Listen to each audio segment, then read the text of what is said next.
Taona fanomanana ny fankalazana ny fahazato taona ny tilety Madagasikara sady tsika amin'izao izay hoankalazaina any amin'ny 2024 any.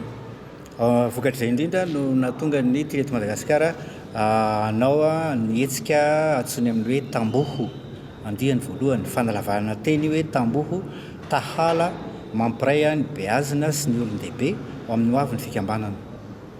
Raha ara-potikevitra ny tamboho dia tsotra. Natao fiarovana, ara-kendrika dia natao hanatsarana tanàna.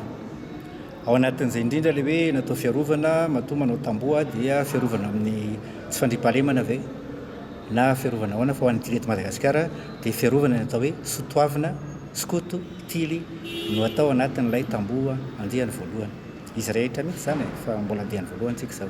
Izy no asaina amin'io andaniny ny zokibe ny fikambanana nandritra ny fotoana lavabe ka mbola velon'aina ankehitriny hijoro vavolombelona fa anisan'ireo nametraka ny diatanany teo anivon'ny fikambanana tilety Madagasikara izy tany aloha tany kanefa amin'izao fotoan'izao efa zokibe izy dia ampahafantarina ihany koa ny mpikambana amperinasa ankehitriny.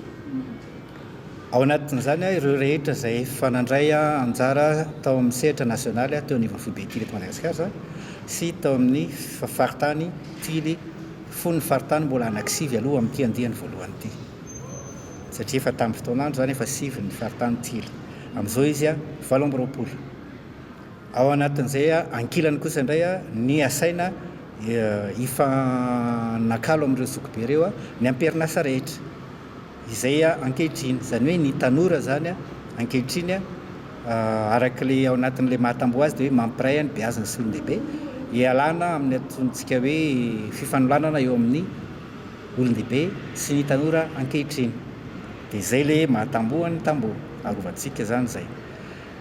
Roviana ny fotoana amin'ny 20 jona ho avy izao sabotsy manomboka ny 9 maraina eto amin'ity toerana ity atao amin'ny hémicycle ny lapan-tanàna Antananarivo renivohitra no toto-saina satria ity toerana ity neverinay hoe ho fanajana ny zokibe atsika tamin'izany fotoanandro ka mbola velon'aina sy hitantsika ankehitriny ary izahantsika ho fantarina momba azy sy izay napetrany teo anivon'ny fikambanana.